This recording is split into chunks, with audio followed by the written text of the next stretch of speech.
지난 한 주간 잘 지내셨습니까? 축구 때문에 기분이 좋으시죠? 지난 한 주간은 한국 사람들이 축구 때문에 굉장히 그 감정의 기복이 심했던 한 주간이라고 합니다. 아주 울었다가 웃었다가 화냈다가 또 기뻐했다가 굉장히 그 축구 때문에 아주 정말 드라마 같은 한 주를 보낸 한 주간이었습니다. 월요일 날 이제 우리나라가 가나하고 축구를 할 때 많은 한국 분들이 당연히 이기겠지라고 생각했다라는 것입니다. 그래도 뉴스를 봐도 언론을 봐도 꼭 한국 사람뿐만이 아니라 세계 사람들도 가나 정도는 한국이 꼭 이길 것 같다. 가나는 그냥 당연히 잡고 그냥 올라간다. 포르투갈이나 우루과이는 좀 어려워도 또 실제로 그 세계 그 순위를 보니까 이제 포르투갈이 세계 9위이고 우루과이가 14위, 우리나라가 28위, 가나가 61위니까 상식적으로 봐도 당연히 그냥 우리나라가 가나는 쉽게 이길 거다라고 마땅히 자연스럽게 이길 거다라고 생각했는데 막상 지니까 다들 이게 배신감을 느끼신다라는 거예요. 도대체 어떻게 이럴 수가 있나? 당연히 마땅히 그냥 이길 줄 알았는데 지니까 또 더군다나 그렇게 당연히 이길 거라고 생각했던 가나에 지고 나니까 우리 한국이 16강에 올라갈 확률이 무려 6%대로 떨어졌다라는 거예요. 10명 중에 1명도 한국은 이제는 희망이 없다라고 생각했다라는 것입니다.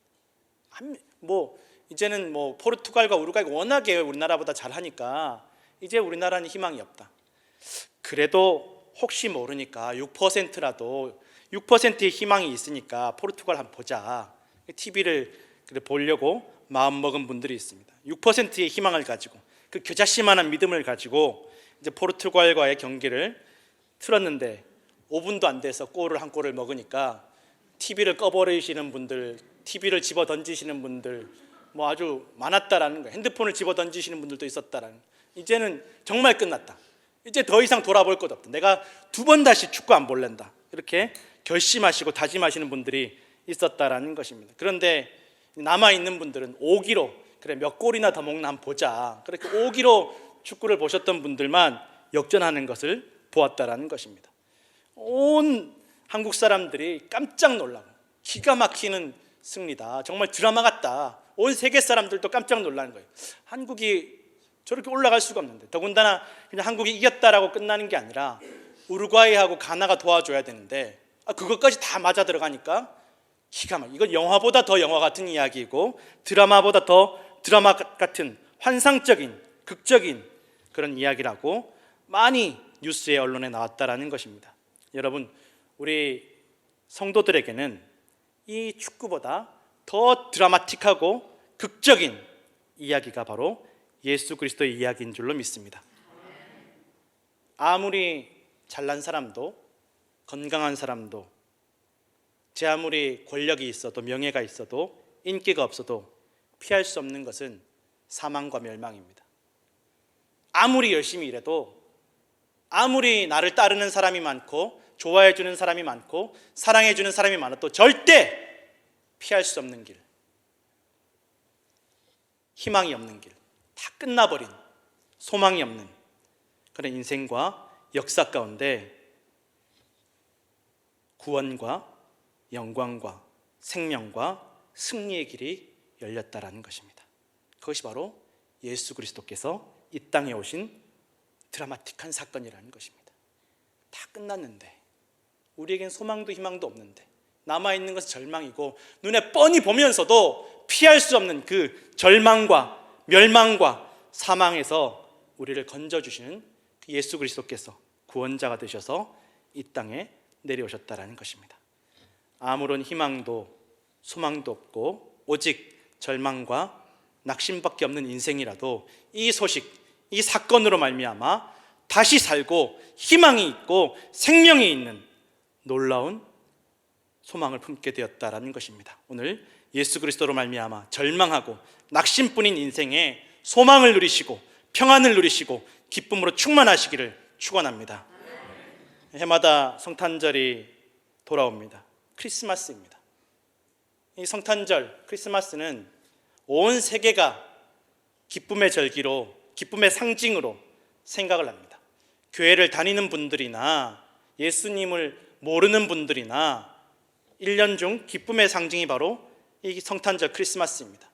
교회에 다니는 신앙인들에게는 당연히 구원자이신 예수님께서 이 땅에 오심으로 사망과 멸망의 그 벼랑 끝으로 몰려가는 그 절망 가운데 구원의 길이 열리는 기쁜 날이고, 신앙이 없는 분들도, 장사하는 분들에게는 완전히 그냥 쇼핑의 계절, 지금도 집 앞에 박스가 잔뜩 쌓여 있으신 분들이 많이 있는 걸로 알고 있는데, 쇼핑의 계절, 이 지난 블랙 프라이데이부터 이제 성탄절까지는 엄청나게 쇼핑을 하고, 장사하시는 분들도 이때 돈을 벌어야 된다, 너무너무 기대가 되는 그런 계절이라는 것입니다.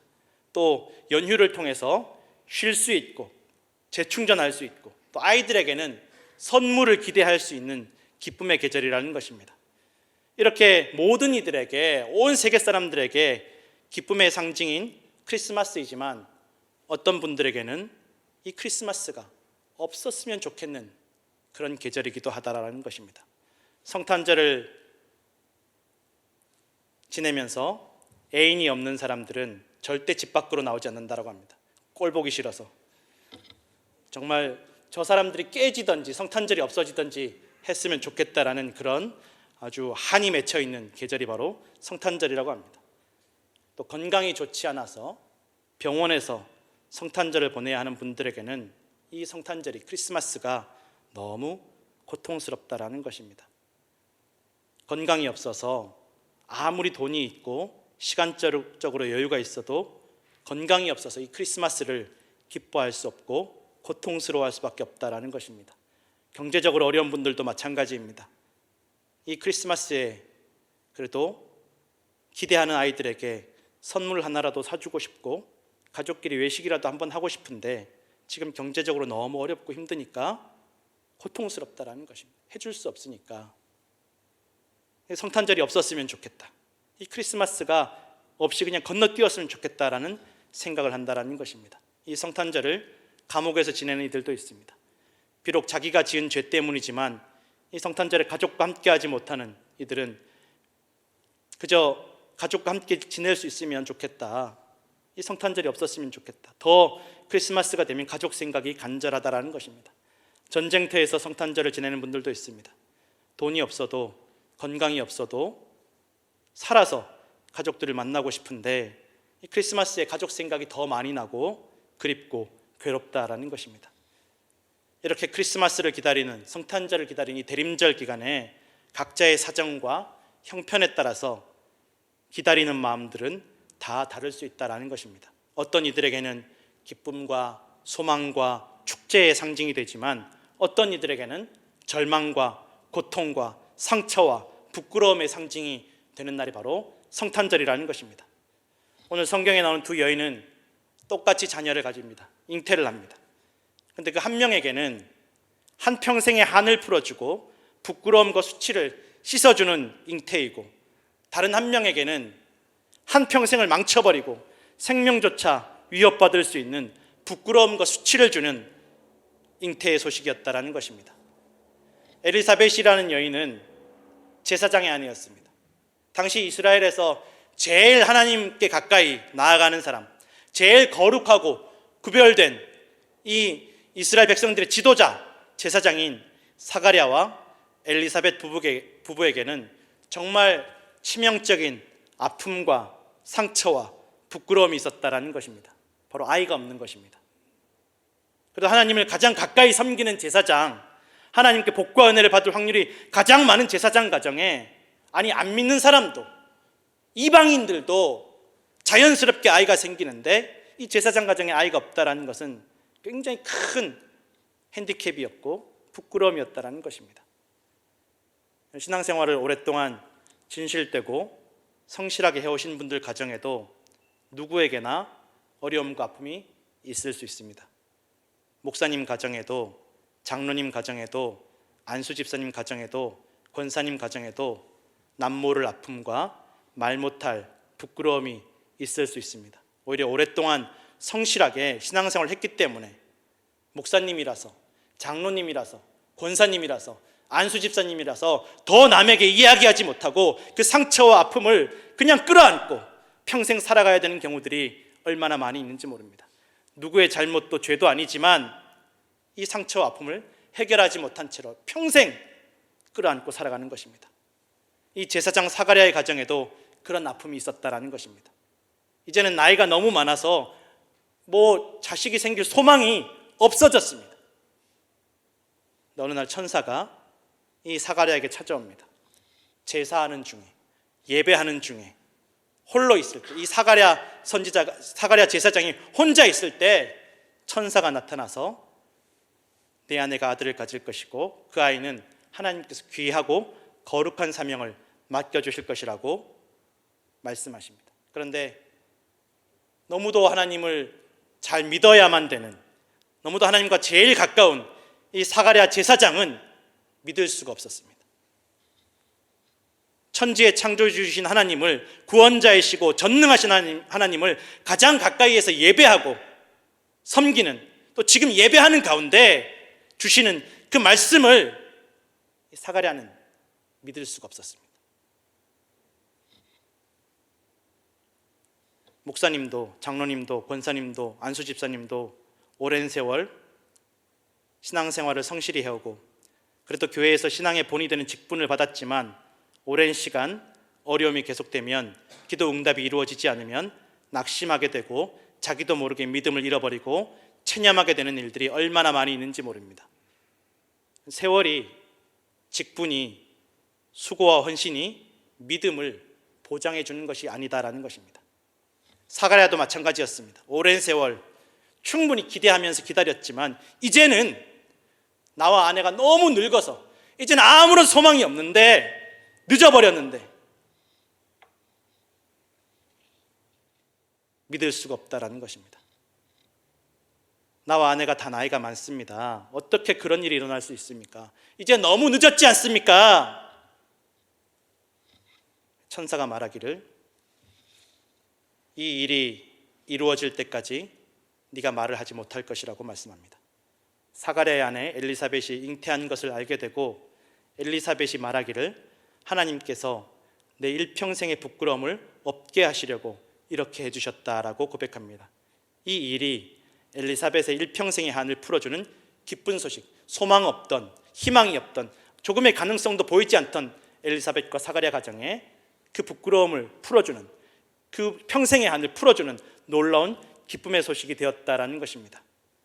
오늘 하나님께서 우리 성도들에게 누가 봐도 이제는 너무 늦었다고, 소망이 없다고 생각될 때이지만, 일평생 해결되지 않았던 문제이지만, 아픔과 상처이지만, 부끄러움이지만 해결해 주시는 이런 은혜를 주실 줄로 믿습니다.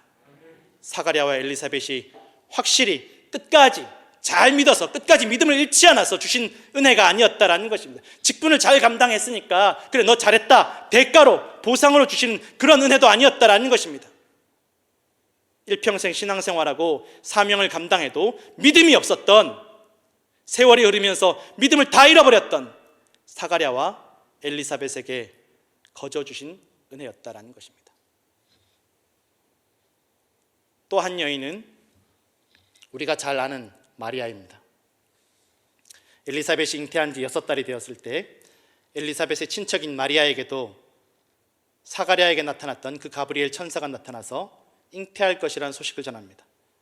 마리아는 오히려 엘리사벳보다 더 가능성이 없던, 불가능한 상황이었습니다. 시집도 가지 않았고 남자를 알지 못하는 동정녀였습니다. 엘리사벳보다 더 불가능한 상황의 마리아에게 잉태의 소식을 전하고, 그가 낳을 아들이 세상에서 가장 영광스러운 거룩한 하나님의 아들이라고 불리워질 것이라고, 왕이 될 것이라고, 그 나라가 영원한 나라가 될 것이라고 하나님의 축복의 말씀을 전해주십니다. 그런데 마리아에게는 이것이 전혀 축복이 아니었습니다. 청천벽력 같은 말씀입니다. 당시 분위기에서는 시집도 안 간 처녀가 아이를 가지면 일평생 손가락질을 받고 심지어는 돌에 맞아 죽는 것입니다. 완전히 버림받은 인생이 될 수밖에 없는 시대인데, 이 천사가 마리아에게 나타나서 너 잉태할 것이고 너 하나님께 은혜를 입었다라고 말씀하는 것입니다. 신앙생활하고 교회 다니다 보면 주일에 교회 가고 신앙생활하는 것이 너무 고통스럽고 괴로울 때가 있습니다. 내 처지와 상황이 지금 교회 다닐수록 신앙생활을 할수록 사람들에게 손가락질 당하고 심지어 내 생계가 위협받을 수도 있는 그런 위기에 처할 수 있는데, 매주 교회에 나가는 거, 신앙생활하고 봉사하는 거, 믿음을 위해서 살아가는 것이 전혀 기쁘지 않은데 자꾸 교회에서 예배하고 봉사하는 것이 은혜라고, 정말 기뻐하고 감사해야 된다고 억지로 은혜와 기쁨과 감사를 강요당하는 기분이 들 수도 있다라는 것입니다. 지금 마리아가 딱 그런 상황이라는 것입니다. 기쁘지 않은데, 감사하지 않은데 이게 은혜라고, 감사한 일이라고 자꾸만 강요하는 것처럼 천사가 말하는 것입니다. 전혀 기쁘지 않은데 뭐가 은혜고 뭐가 축복인지. 아니, 잉태야 당연히 감사하지만 지금은 때가 안 맞는데, 엘리사벳은 너무 늦었고 마리아에게는 너무 빠른 소식이었다라는 것입니다. 엘리사벳도 마리아도 때가 적당하지 않았습니다. 처음에 마리아도 믿지 못합니다. 믿을 수가 없었고 어쩌면 믿고 싶지 않았을지도 모르겠습니다. 내가 남자를 알지 못하는데 어떻게 이런 일이 일어납니까? 그래서 천사가 말하기를, 성령께서 하나님의 능력으로 너에게 이런 일이 일어나게 하실 것이고 너에게서 나실 이는 거룩하신 하나님의 아들이라고 불릴 것이라고 다시 한번 말씀하십니다. 너희 친척 엘리사벳이 이미 늙어서 아이를 가질 수 없고 사람들에게 이미 임신하지 못한다라고 알려진 이가 이미 임신한 지 6달이 지났다고, 하나님의 모든 말씀은 능치 못하심이 없다라고 천사가 마리아에게 선포합니다. 마리아 입장에서는 아니, 지금 그게 무슨 소리입니까? 무슨 소용이 있습니까? 당장 내가 잉태를 하면 남편이 될 요셉에게는 의심받고 버림받고 집안에서도 쫓겨나고 동네 사람들에게 돌로 맞아 죽을 수도 있는데 왜 하필 지금입니까? 나중에 있지 않습니까? 나중에 적당한 때가 있지 않습니까? 그때 주시면 되는데 왜 지금입니까? 이게 무슨 은혜입니까? 이게 무슨 축복입니까? 라고 할 만한 상황이었습니다. 그런데 마리아가 천사에게 말합니다. 나는 주님의 종이니까 하나님 말씀대로 내게 이루어질 것입니다. 받아들이고 인정하고 순종합니다.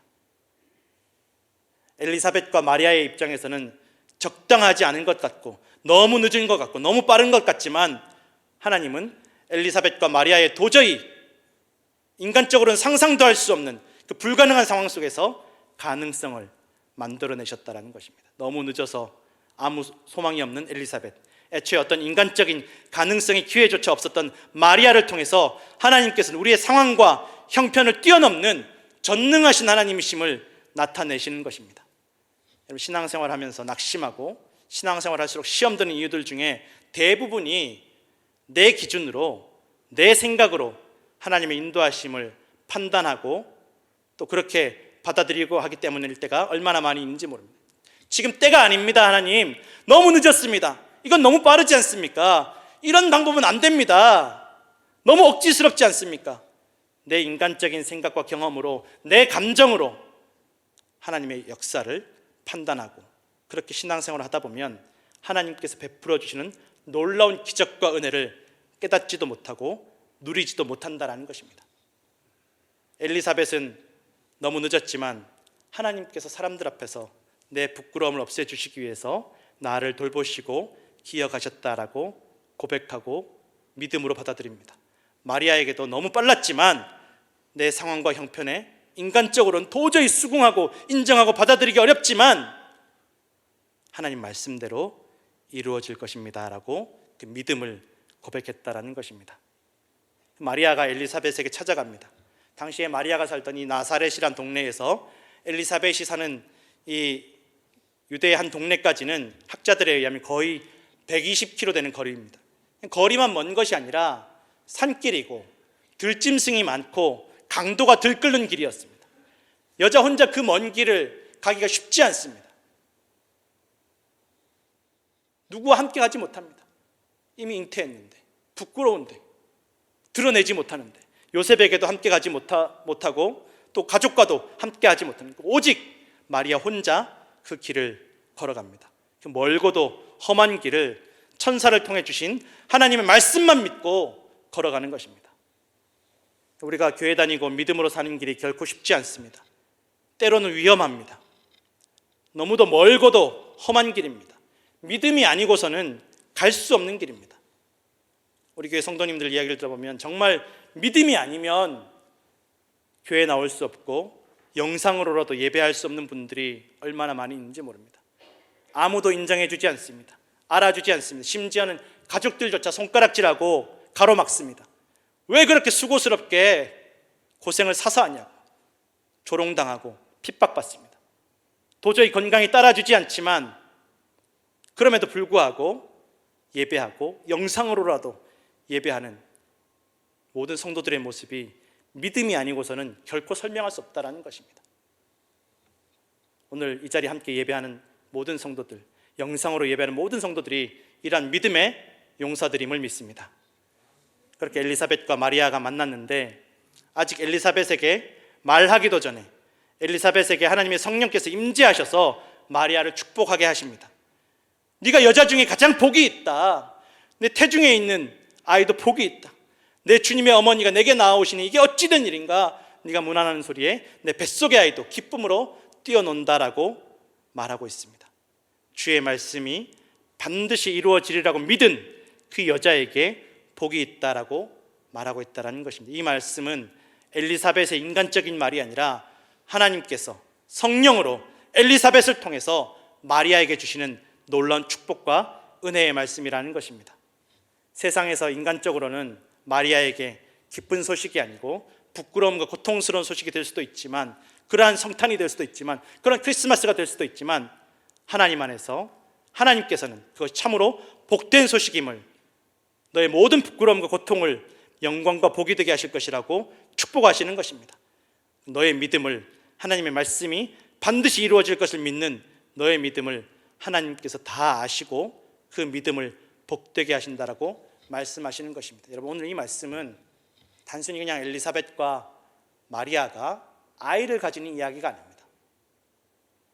그냥 한평생 짊어지고 왔던 그 부끄러움과 문제를 해결하는, 처지와 상황과 형편이 나아지는 그런 이야기가 아니라는 것입니다. 믿음에 대한 이야기입니다. 하나님께서 우리에게 요구하시는 것, 우리에게 보기를 원하시는 것, 바로 믿음에 대한 이야기입니다.